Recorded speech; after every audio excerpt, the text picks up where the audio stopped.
Dan disyariatkan ziarah kubur untuk mengambil atau memetik pelajaran dan mengingatkan akan akhirat.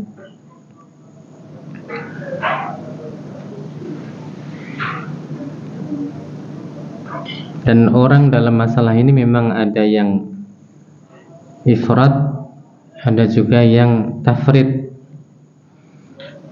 Yang ifrat, yang berlebih-lebihan, mereka sampai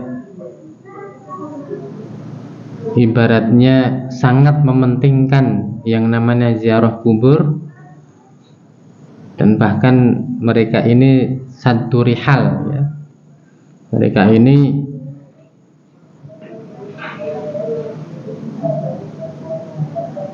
benar-benar mengusahakannya.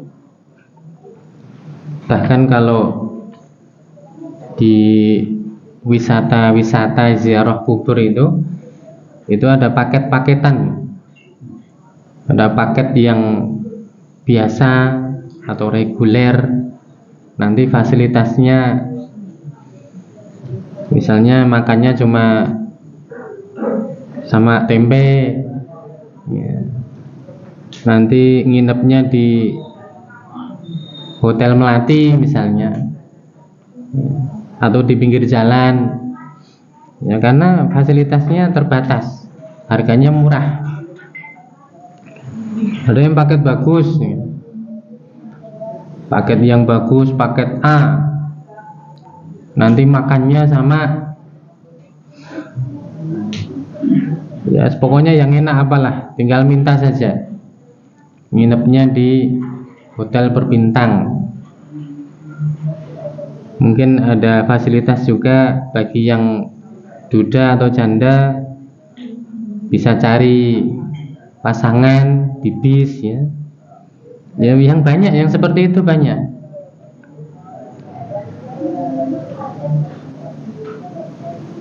Jadi mereka memang benar-benar mementingkan hal tersebut, dan banyak juga yang berkeyakinan atau mempunyai keyakinan yang salah, yang tidak benar ketika mereka berziarah kubur. Bahkan ada seorang kiai kampung, ya, yang ketika saya ngisi di satu masjid, itu takmir masjidnya cerita, di sini ada kiai yang mempengaruhi masyarakat dengan perkataan bahwa kita ini nggak pantas kalau berdoa langsung kepada Allah Subhanahu wa Ta'ala, karena kita ini banyak dosa. Kalau kita berdoa langsung kepada Allah Subhanahu wa Ta'ala, doa kita nggak makbul, bahkan itu lancang. Maka kiai tersebut mengatakan, maka kita harus ada perantara, kita harus ada wasilah, bertawasul ketika berdoa kepada Allah Subhanahu wa Ta'ala, agar doa kita dikabulkan dan kita nggak lancang. Nah, dengan siapa? Dengan orang-orang yang dekat kedudukannya dengan Allah, misalnya para wali. Ah, sudah. Kalau sudah yang seperti itu, intinya dipengaruhi agar orang ini banyak berziarah ke makam-makamnya para wali, dan mereka meminta di sana, mereka membuat perantara antara dirinya dengan Allah Subhanahu wa Ta'ala. Tujuannya apa? Untuk mendekatkan antara dirinya dengan Allah Subhanahu wa Ta'ala dengan perantara tersebut. Bukankah di dalam surat Az-Zumar ayat 3 Allah Subhanahu wa Ta'ala sudah mengatakan, walladzina takhadhu min dunillahi awliya ma na'buduhum illa liyuqarribuna ilallahi zulfa. Allah mengatakan orang-orang musyrik, orang-orang yang mengangkat selain Allah, menjadikan selain Allah sebagai penolong, sebagai pelindung, sebagai wali bagi mereka, mereka itu mengatakan, kami tidak menyembah mereka, tapi kami hanya menjadikan mereka itu untuk mendekatkan diri kami kepada Allah Subhanahu wa ta'ala. Ya sama, nggak boleh berdoa dengan perantara-perantara, itu nggak boleh. Berdoa langsung kepada Allah Subhanahu wa ta'ala. Orang kafir saja berdoa kepada Allah, Allah bisa kabulkan. Siapa yang mengabulkan doa kecuali Allah Subhanahu wa ta'ala? Mereka doanya nggak sama Allah saja Allah kabulkan. Kan yang mereka minta bukan kepada Allah, tapi kepada Tuhan-Tuhan mereka. Tapi Allah yang kabulkan. Apalagi orang yang beriman. Nggak ada alasan banyak dosa, banyak maksiat, nggak pantas untuk berdoa langsung kepada Allah, itu nggak ada alasan seperti itu, nggak ada.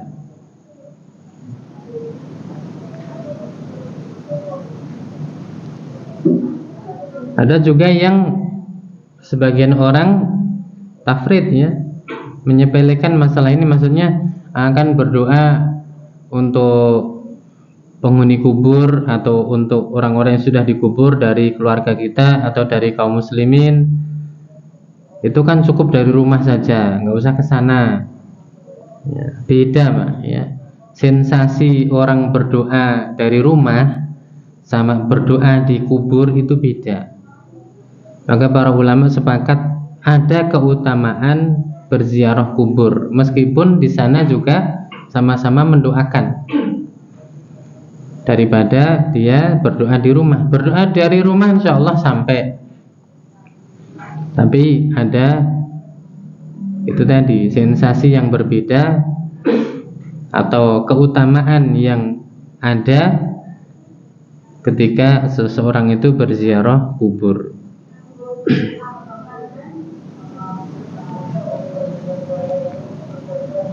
Syari'ata alla yaqula 'indaha ma yughdibu Rabb subhanahu wa ta'ala, dengan syarat ketika seseorang itu berziarah kubur, dia tidak boleh mengucapkan di sisi kubur tersebut apa-apa atau perkara-perkara yang dimurkai oleh Allah Subhanahu wa ta'ala.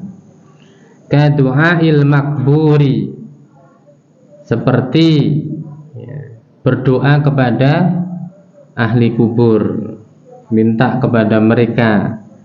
Ada seorang ibu ya yang suaminya sudah meninggal, berarti janda. Iya janda, wong suaminya udah meninggal kok. Nah, itu saya diceritakan anaknya, ibu tersebut ketika berziarah kubur, dia ngomong sama suaminya yang ada di kubur tersebut, Mas, anak-anak tolong didoakan, ya, dibantu, diiwangi kalau bahasa Jawa itu. Ya, subhanallah ya. Tak kirain nggak sampai seperti itu, ternyata masih banyak orang yang salah ketika berziarah kubur. Justru orang yang di kubur tersebut butuh doa, kok malah suruh mendoakan, malah diseru, diminta. Wal istighatsati bihi min dunillahi ta'ala, dan meminta pertolongan kepada penghuni kubur tersebut selain kepada Allah Subhanahu wa ta'ala. Apa bedanya istighatsah sama isti'anah? Ada yang tahu? Karena ada istighatsah, ada isti'anah. Istighatsah itu istilah yang syar'i, bukan miliknya orang tertentu saja atau kelompok tertentu. Kan yang biasa istighatsah itu kelompok tertentu misalnya. Enggak, itu istilah syar'i. Ya, kita nggak boleh menisbatkan satu syariat kepada kelompok tertentu saja, karena itu ada syariatnya. Kalau di dalam bahasa Indonesia sama artinya minta tolong, minta pertolongan kepada Allah. Ini yang masyruh ya. Kalau yang kepada selain Allah syirik. Apa bedanya isti'anah sama istighatsah? Kalau secara lughatan, secara bahasa artinya sama, minta tolong. Tapi bedanya apa? Ada yang tahu?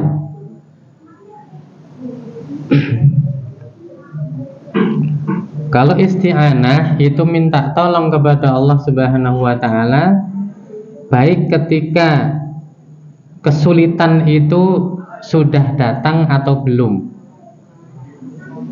Jadi kesulitan itu sudah kita alami atau belum, kita sudah minta kepada Allah, itu namanya isti'anah.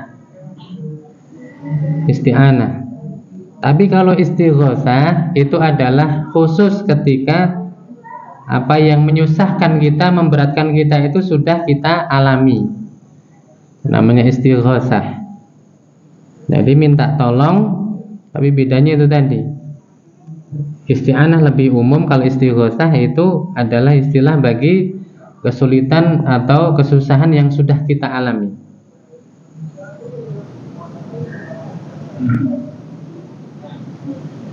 Apakah istighosah harus ngumpul di lapangan? Seperti itu enggak ya. Istighosah, isti'anah cukup berdoa kepada Allah. Ya, melakukan amal-amal soleh yang mengundang ridha Allah Subhanahu wa taala. Terus kita berdoa kepada Allah, memperbanyak taubat, itu sudah dikatakan sebagai istighosah.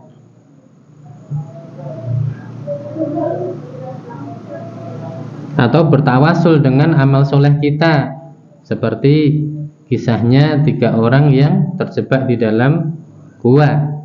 Mereka kan tawasul dengan amal soleh mereka masing-masing.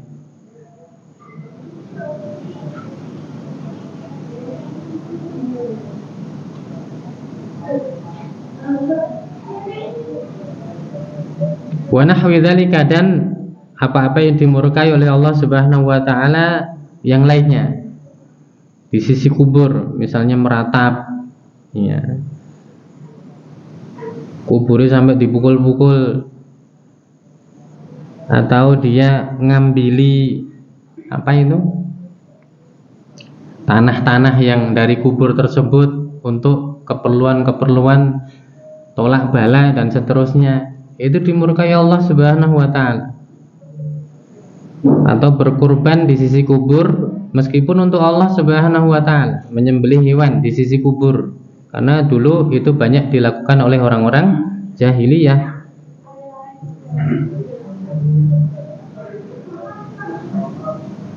Ada seorang ustadz yang kuliah di Madinah itu cerita, biasanya kalau musim haji itu kan askarnya mungkin agak kekurangan ya, terbatas, maka pemerintah Saudi biasanya minta pertolongan atau menugaskan beberapa mahasiswa yang kuliah di sana untuk membantu askar, ya, membantu terutama menjagani kuburnya Rasulullah ini. Ini karena kalau nggak dijaga itu banyak kemungkaran-kemungkaran yang dilakukan di sisi kuburnya Rasulullah. Nanti setelah selesai dari musim haji, maka kubur tersebut akan dibersihkan. Nah, di situ beliau mengatakan banyak ditemukan kertas yang dilempar dari luar. Ya, isinya apa? Ya, wahai Rasulullah, mudahkanlah jodoh saya. Wahai Rasulullah, mudahkanlah rezeki saya. Wahai Rasulullah, dan seterusnya, minta pada Rasulullah Shallallahu Alaihi Wasallam. Itu masih dijaga, Pak. Kalau nggak dijaga, mungkin temboknya udah ambruk. Temboknya ambruk, ya, kuburannya Rasulullah didukiri, diambili tanahnya mungkin. Ya. Jadi kalau yang jaga meleng sedikit gitu, udah kesempatan yang lempar. Karena mereka nggak bisa lama-lama di situ, nggak bisa minta langsung di situ, karena nanti akan diusir sama askar tersebut. Maka mereka ya itu tadi, udah buat tulisan, kemudian dilempar. Kan ada lubangnya itu, lempar di situ, banyak ditemukan. Itu saja di tanah haram. di Makkah Al-Mukarramah, ya. Ya ternyata orang yang ke sana nggak semuanya benar, nggak semuanya sudah lurus akidahnya. Nanti kalau mau tawaf bawa gunting, untuk apa? Motong kiswah, ya, kain Ka'bah itu kalau nggak dijagain sama askar itu mungkin sudah habis itu, dipotongi semua, bawa pulang. Yang jual air celupan replikanya rambut Rasulullah saja laku keras. Ini bisnis, ini peluang bisnis di saat krisis, ya. Jual air, padahal sudah dikatakan replika, itu tiruannya. Yang jual sudah mengatakan ini replika rambutnya Rasulullah, nggak ori, ya, nggak original, nggak asli. Asli mau dapat dari mana? Nanti dicelup di satu wadah gitu, satu botol, nanti satu botolnya dijual 10.000, laku keras itu. Katanya yang minum seger, ya seger. Perjalanan jauh, panas, minum air ya seger, gitu. Nah, kur seger nggak tanya, gitu. Minum es teh ya seger. 3.000 nggak usah kemana-mana.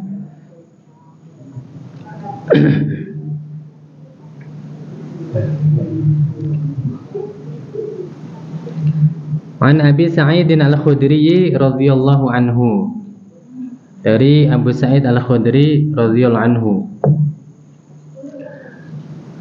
Beliau ini termasuk sahabat yang ketika Rasulullah SAW meninggal dunia masih dalam usia muda.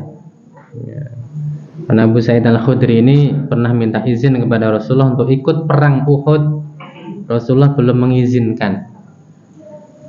Masya Allah, ya, para sahabat muda-muda itu semangatnya untuk berjihad luar biasa.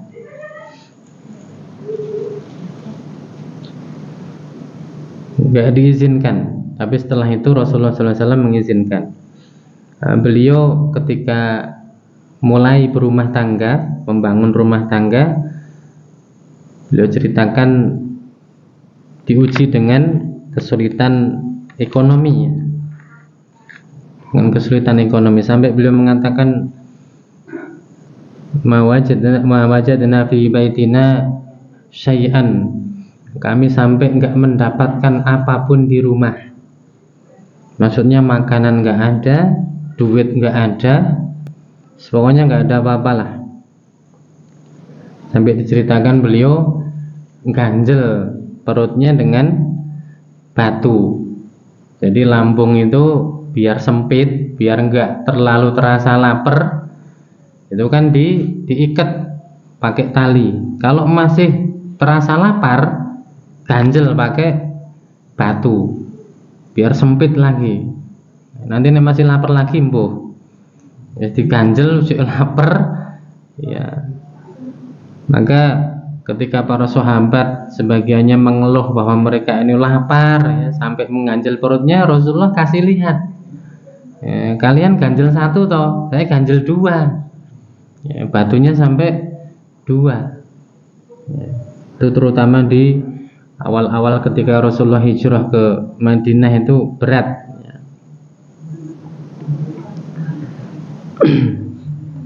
Maka istri Abu Sa'id Al-Khudri, ya, memang biasanya laki-laki sama wanita, biasanya ini loh, Pak, biasanya ya Bu ya, lebih kuat laki-laki untuk enggak menempuh cara-cara tertentu. Tapi istri beliau bilang sama suaminya, "Iti Rasulullah SAW fasalhu." Ya, wahai suamiku, datang kepada Rasulullah, mintalah kepada beliau. Karena Rasulullah kan enggak pernah menolak orang yang minta. Jadi kalau Rasulullah punya, Rasulullah pasti akan kasih. Bahkan pakaian beliau saja yang dipakai Ya, selama itu beliau bisa kasihkan, beliau kasihkan. Kalau beliau nggak bisa ngasihkan pada waktu itu, maka beliau akan memberikannya pada waktu yang lain. Jadi kalau ke Rasulullah pasti diberilah, apalagi cuma makanan. Maka ya karena terus didesak, ya kan, wis lapar iki lho ya, gitu. Wis luwe iki lho Pak. Wis ora kuat. Maka Abu Sa'id Al-Khudri ya mendatangi Rasulullah ketika beliau sedang memberikan tausiah atau memberikan khutbah lah kepada para sahabat. Dan di situ Abu Sa'id Al-Khudri dengar sabda Rasulullah, "Man yasta'if yu'ifahullah, wa man yastaghni yughnihillah."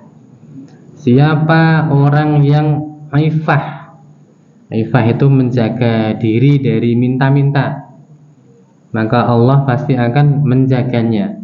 Dan siapa yang merasa cukup dengan pemberian Allah, maka pasti Allah akan mencukupinya.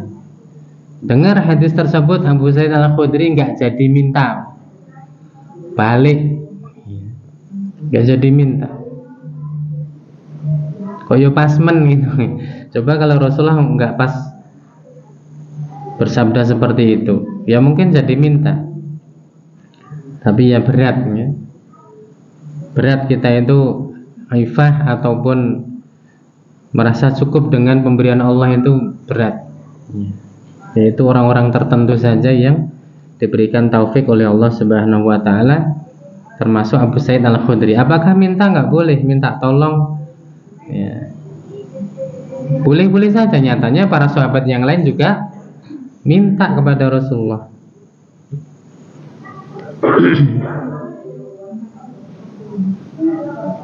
Qala Abu Sa'id Al-Khudri berkata, qala Rasulullah sallallahu alaihi wasallam, Rasulullah sallallahu alaihi wasallam telah bersabda, "Inni nahaitukum an ziyaratil qubur."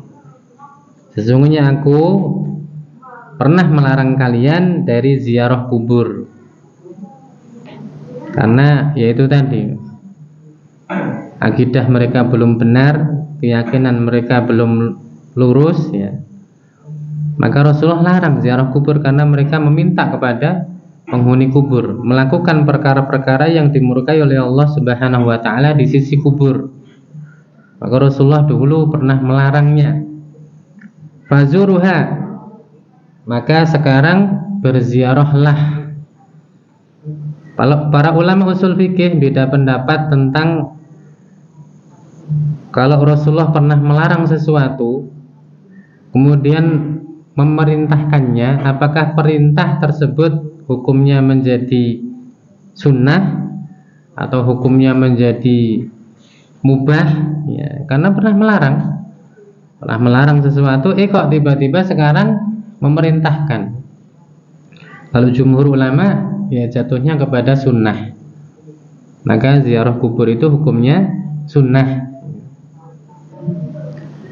Fazuruha, maka berziarahlah kalian ke kubur, fa inna fiha ibratan, karena sesungguhnya pada ziarah kubur tersebut ada ibrah, ada pelajaran.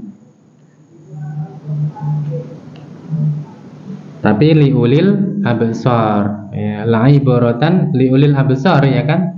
Kan dalam Al-Qur'an itu biasanya ibrah itu dikaitkan dengan liulil absar. Bagi orang-orang yang punya basirah, punya ilmu. Bagi yang punya ilmu, ziarah kubur ada ibrah di sana, ada pelajaran di sana. Tapi bagi yang nggak punya ilmu atau memang ilmunya disembunyikan atau tidak dipakai, atau dia malah untuk digunakan minteri orang lain, ya dia nggak bisa ngambil ibrah.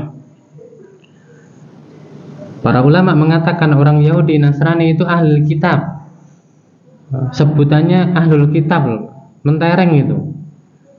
Tapi apakah ilmu mereka tentang kitabullah, Taurat dan Injil menjamin mereka selamat? Enggak, ya, justru mereka tersesat padahal mereka punya ilmu. Maka di dalam Islam itu ada istilah namanya ulama su, ya, ulama yang buruk.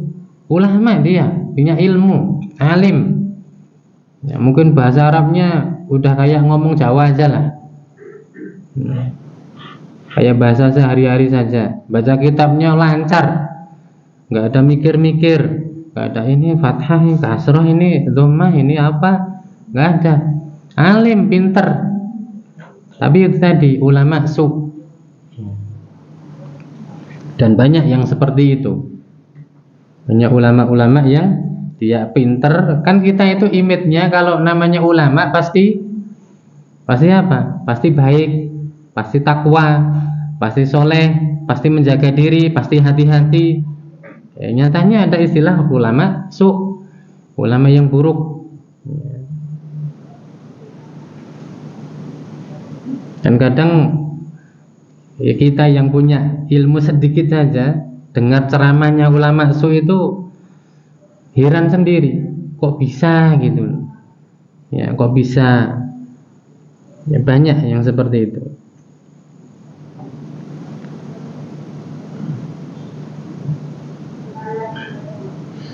Wala taqulu ma yuskhidu rabba. Tapi jangan sampai kalian ketika ziarah kubur tersebut mengucapkan apa-apa yang dimurkai oleh Allah Subhanahu wa taala.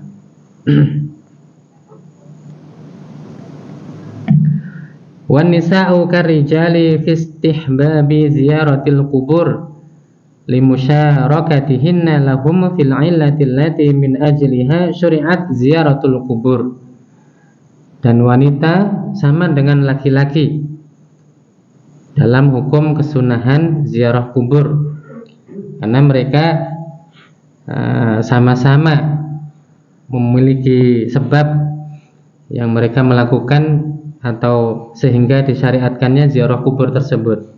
Laki-laki ya, punya alasan yang sama dengan wanita ketika ziarah kubur, yaitu untuk mendoakan, untuk mengambil pelajaran, dan untuk mengingatkan kepada akhirat. Sama ya, sebabnya sama. Jadi wanita juga disunahkan untuk ziarah kubur.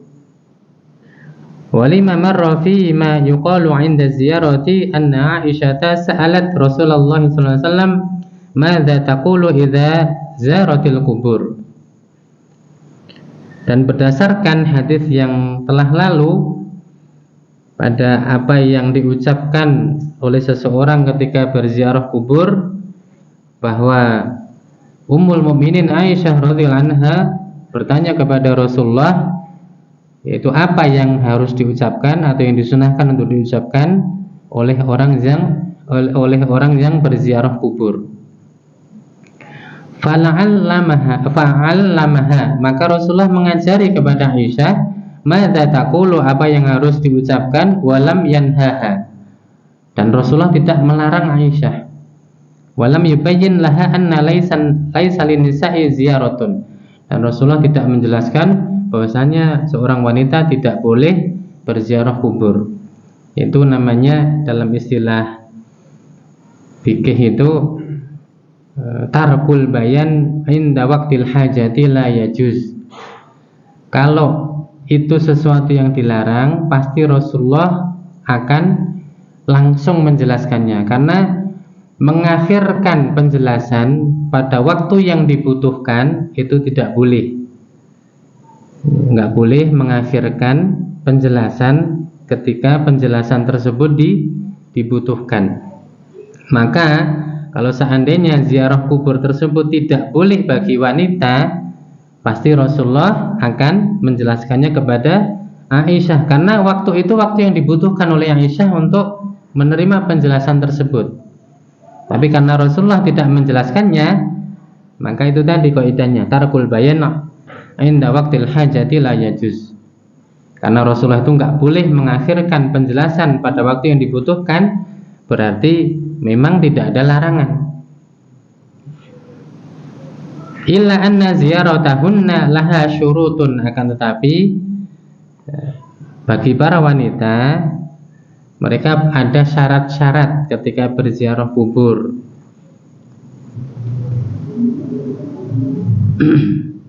Jadi para wanita meskipun sama-sama dianjurkan untuk berziarah kubur, tapi ada syarat-syaratnya. Yang pertama, antahtajiba wa tahtashima 'inda khurujiha wa la tatabarraja wa la tatatayyaba.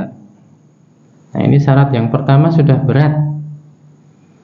Hendaklah mereka berhijab, menutup aurat mereka dengan benar. Kalau kerudung itu khimar ya, jadi jangan ditafsirkan janganlah mereka berkerudung. Tapi berhijab, hijab itu umum bagi seluruh tubuh. Hijab, ya. Jadi hijab itu pakaian yang menutup aurat di seluruh tubuh wanita yang di situ adalah aurat. Kalau kerudung itu khimar. Kalau keledai himar ya. Jadi khi sama hi sudah beda. Bahasa Arab seperti itu ya. Berarti susah. Ya susah, enggak semua orang bisa. Kalau bahasa Arab mudah, semua orang akan bisa. Maka kalau ada orang mengatakan, kalau saya ya, kalau dari sisi saya sendiri, kalau ada orang atau ustadz mengatakan bahasa Arab itu mudah, enggak benar. Enggak benar. Kalau mudah, semua orang bisa. Gampang orang belajar bahasa Arab bisa. Ya mudah. Maka enggak benar itu. Kalau saya loh ya. Tapi jangan ngomong, saya ngomong wah ini ustadz bilang bahasa Arab mudah, itu mengatakan enggak benar. Kalau saya sendiri, dari sisi saya sendiri mengatakan itu enggak benar. Bahasa Arab kok mudah? Kalau mudah ya mungkin satu kampung itu mayoritas bisa bahasa Arab semua. Belajar saja dapat berapa pertemuan, wah angel. Itu tambah suwe tambah angel. Bahasa Arab itu tambah lama tambah sulit. Kalau tambah lama terus menerus belajar tambah mudah itu orang pasti istiqomah, orang mau. Tambah lama tambah susah, tambah hafalannya banyak. Ini besok ini dihafal, yang dulu hilang, yang dulu sudah dihafal ditambahin lagi, wah mentok ini, udah penuh, bludak malah. Ya. Ini nggak benar kalau mengatakan, kalau saya loh ya, bahasa Arab mudah itu nggak benar. Karena beda sedikit saja sudah beda makna. Maka kalau mengucapkan ya harus benar juga. Ketika melafadzkan harus benar. Saya contohkan ya, saro, sworo, syaro itu beda semua ya. Ya. Kalau saro itu berjalan, kalau saro pakai sa itu namanya memberontak. Syaro bermusyawarah, sworo berbentuk atau menjadi, ya, berwujud. Ya, beda semua. Padahal orang kadang bedakan antara sa dengan sya, dengan so, ya itu saja nggak benar. Dengan sa, ya, ini kok podo kabeh. Ya, mengucapkan sa, sya atau sa kok podo kabeh piye. Ya. Bahkan banyak yang ketika membaca Al-Fatihah itu ihdinas syiratal mustaqim, syiratal ladzina an'amta 'alaihim. Salah malahan itu. Kalau nggak bisa sirata ya, pakai sin boleh. Siratal ladzina an'amta 'alaihim, ihdinas siratal mustaqim. Daripada shin mending pakai sin. Itu masih diperbolehkan oleh para ulama ahli qiraah. Atau pakai zain, ihdinas siratal mustaqim. Boleh malah. Tapi jangan ngimami pakai gitu ya. Memakai siratal mustaqim nanti wah ini enggak bener ini mazhab apa iki? Ya. Gurune sapa? Ya. Kalau pakai syi maka salah malah. Ihdinas siratal mustaqim. Ya mungkin dia mau melafadzkan shad tapi ya melenceng ya kan, nggak bener, akhirnya jadi shin. Banyak yang seperti itu. Saya sendiri kalau bener ke yo repot. Ya, saya punya kajian ibu-ibu itu, setiap sebelum kajian kan biasanya saya bimbing untuk baca surat-surat pendek. Oh itu nggak pernah wah-wah itu mas. Dari dulu ihdinas syiratal mustaqim. Waduh, ya. Jadi benar-benar kayak ya nggak benar. Sudah diberi latihan sos, wis, bas itu ya nggak benar. Kalau seperti itu nanti bagaimana? Ya, memang para ulama membedakan antara orang ajam sama orang Arab ya. Arabi sama ajami. Ada sebagian ulama yang mengatakan ada uzur ataupun kemaafan bagi orang-orang ajam, karena kadang lahjah mereka atau apa ya, ini susah mereka ini. Jadi yang pertama, antah tajiba wa tahtashima 'inda khurujiha. Adalah dia berhijab secara syar'i ya. Karena hijab pun banyak yang enggak syar'i. Ulama ada yang hijab ada yang enggak syar'i. Yang juga, yang buruk, yang menampakkan bentuk tubuhnya, yang tipis, yang apa lagi? Yang semerowong, ya. Yang warnanya mungkin seperti warna tubuhnya. Wah, repot ini, katokan porah itu. Iya, kadang ya kita nggak sengaja ya Pak ya. Ya sengaja sithik ora apa-apa. Ya, maksudnya kadang lihat wanita ini kok pakaiannya, celananya udah ketat, warnanya kayak warna tubuhnya, kulitnya iki nggowo kathok ora gitu loh. Ya. Oke, lali wong. Lali mbok dielingke to, Pak. Berhenti dulu dielingke. Mbak, lali kathokan po. Digampar. Ya kadang mungkin sengaja ya. Ini suudonnya sengaja ini. Kita sengaja ini. Ben orang penasaran gitu loh. Jane kathokan apa ora. Ini ya kan nuwun sewu, yaitu kejiwaan wanita kan seneng diperhatikan, seneng dilihat, seneng buat penasaran ya. Penasaran. Akhirnya laki-lakinya penasaran dong, dia yang buat penasaran dong. Ya repot ya. Wala tatabarruja wala tatatayyaba. Dan dia tidak boleh tabarruj. Tabarruj itu menampakkan perhiasan atau kecantikan yang dia tampakkan sedikit untuk menarik perhatian lawan jenis, atau menampakkan auratnya, nggak boleh. Dan juga tidak boleh memakai parfum yang apa? Yang menyengat, yang baunya itu semerbak gitu. Kalau pakai burket ya boleh.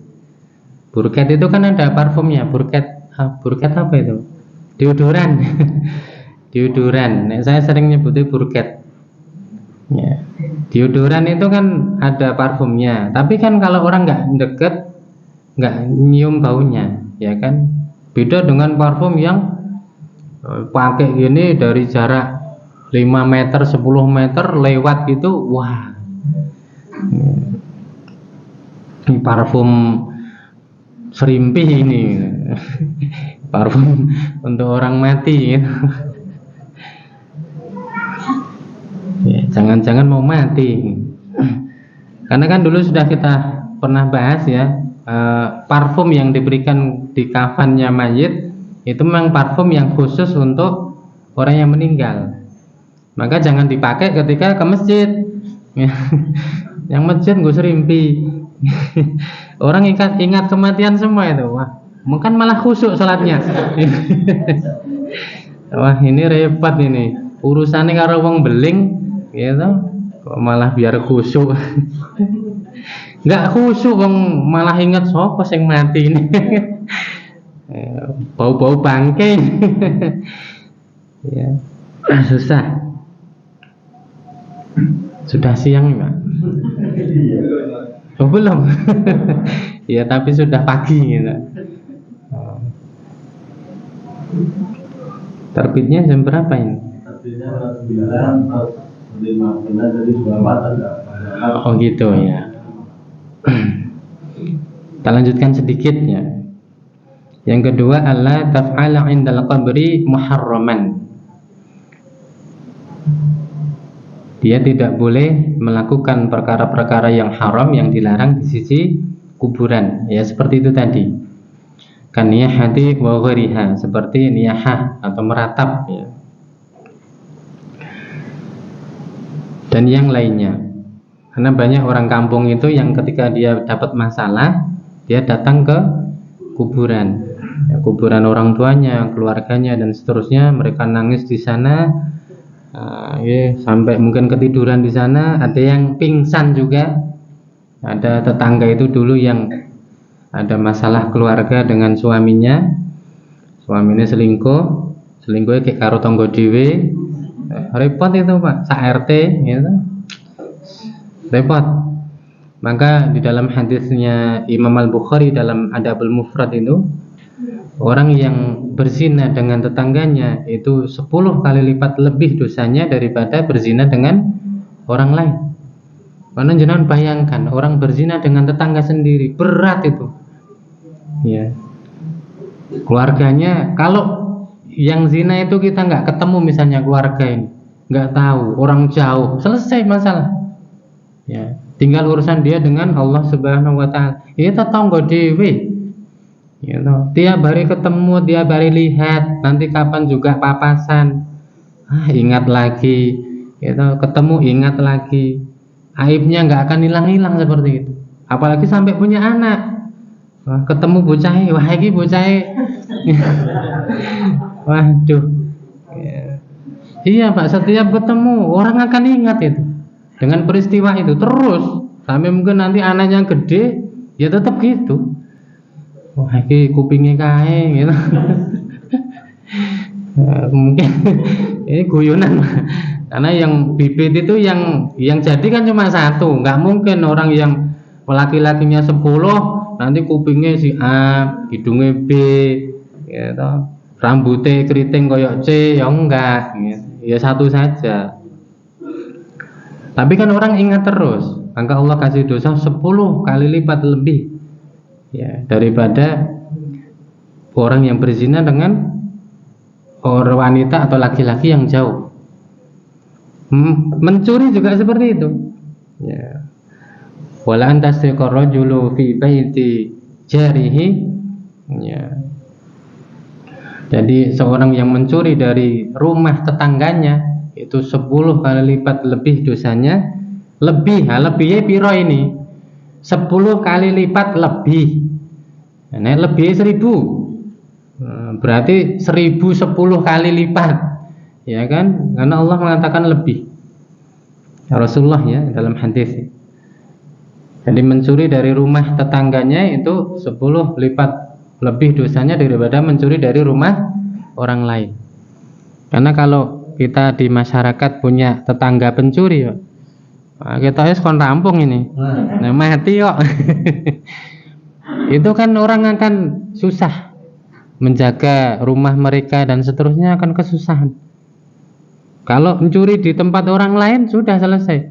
Dan kalau yang nyuri tetangga, jenengan mau ngurus gimana? Tonggo dewe lho, Pak.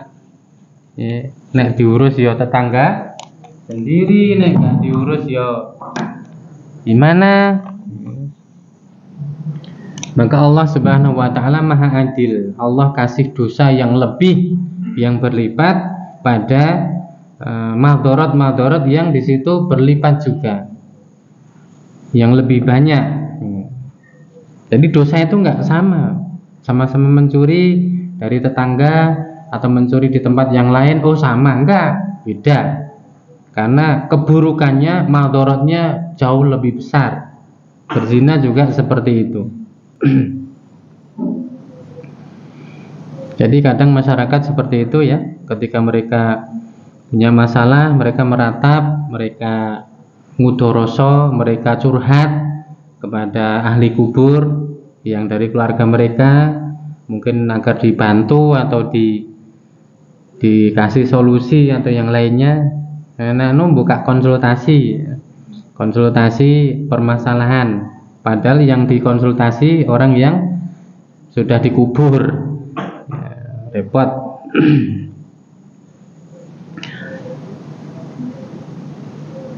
Yang ketiga, alla tuksira minaz ziyarati. Hendaklah wanita jangan banyak-banyak ziarah. Bolehnya boleh, ya, disunahkan, tapi jangan banyak-banyak berziarah kubur.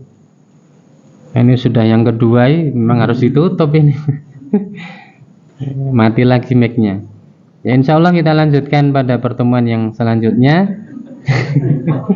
Ini penting Pak, sudah diisi. Ada tetangga itu kultum mukodimah, terus langsung, karena saya belum siap dengan bahannya, maka ya, apa yang saya sampaikan ini saya akhiri gitu. Ada yang seperti itu. Ya jujur itu, nggak usah ngomong yang macam-macam daripada blekak-blekuk. Dia nggak siap, ya sudah diakhiri gitu aja, selesai. Demikian, Allah Ta'ala alam bisawab. Wa sallallahu ala nabiyyina Muhammad wa akhiru da'wana alhamdulillahi rabbil alamin.